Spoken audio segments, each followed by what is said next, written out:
Hello, നമ്മൾ ഈ Christmas അടിച്ചു പൊളിക്കാൻ ഒരു അടിപൊളി സ്ഥലത്തേക്കാണ് പോയത്. ഡിസംബർ 31 വരെ ഇവിടെ ഈ പരിപാടിയുണ്ട്.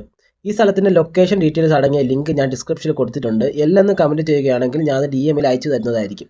ഇനി ഈ സ്ഥലത്തെക്കുറിച്ച് കൂടുതലായി അറിയാൻ ഈ വീഡിയോ ഫുള്ളായി കാണുക. തിരുവനന്തപുരം മലയൻകീഴ് അന്തിരിക്കോണത്തിനടുത്തായ ഒരു CSA പള്ളിയിലേക്കാണ് ഇന്ന് നമ്മൾ പോകുന്നത്. ഇന്ന് ക്രിസ്മസ് ആയതുകൊണ്ട് തന്നെ ഇവിടെ നല്ല തിരക്കുണ്ട്. ഒരു അരമണിക്കൂർ നിന്നിട്ടാണ് നമുക്ക് ടിക്കറ്റ് കിട്ടിയത്. 90 രൂപയാണ് ഇവിടുത്തെ ടിക്കറ്റിന് വില.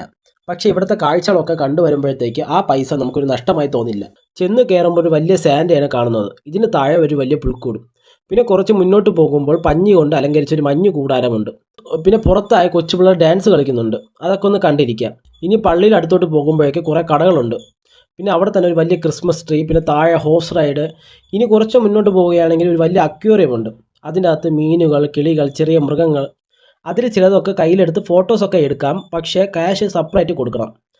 അവിടെ നിന്നൊക്കെ പുറത്തിറങ്ങിയപ്പോൾ എൻ്റെ കൂട്ടുകാരന് ലക്കി ഡ്രോയിൽ ഒരു ചെടിച്ചട്ടി അടിച്ചിട്ടുണ്ടായിരുന്നു. പിന്നെ അതിൻ്റെ സന്തോഷത്തിലായിരുന്നു നമ്മൾ. ഇതാണ് ഇവിടുത്തെ മെയിൻ പള്ളി. ഇതിൻ്റെ പുറകിലായിട്ട് ഈ അവതാര സിനിമയിലൊക്കെ ഉള്ളതുപോലെ ഒരു ലൈറ്റിംഗ് വെള്ളച്ചാട്ടമുണ്ട്. അതിൻ്റെ അടുത്തായി റെട്രോ സ്നാപ്പ് എന്നൊരു സംഭവമുണ്ട്. അതിൽ യൂസ് ചെയ്ത് ഫോട്ടോസൊക്കെ എടുക്കാം, ഈ പഴയ കാലത്തെ പോലത്തെ രീതിയിൽ. പിന്നെ കുറേ കടകളൊക്കെ കഴിഞ്ഞ് നമ്മൾ നേരെ എത്തിയത് കൊച്ചു പിള്ളേരുടെ പ്ലേയിങ് പാർക്കിലേക്കാണ്. അവിടെ നമുക്കുള്ള റൈഡും ഗെയിംസും ഒക്കെ ഉണ്ടായിരുന്നു. പക്ഷേ ബഡ്ജറ്റ് ഇല്ലാത്തതുകൊണ്ട് നമ്മൾ അതിലൊന്നും കയറിയില്ല. അങ്ങനെ ഒരു 10 മണിയോടെ നമ്മൾ അവിടെ നിന്ന് പുറത്തിറങ്ങി. ഈ സ്ഥലത്തിൻ്റെ എക്സാക്ട് ലൊക്കേഷൻ ഡീറ്റെയിൽസ് അടങ്ങിയ ലിങ്ക് ഞാൻ ഡിസ്ക്രിപ്ഷനിൽ കൊടുത്തിട്ടുണ്ട്. എല്ലാം ഒന്ന് കമൻറ്റ് ചെയ്യുകയാണെങ്കിൽ ഞാൻ അത് DM-ൽ അയച്ചു തരുന്നതായിരിക്കും. അപ്പോൾ എല്ലാം പറഞ്ഞതുപോലെ.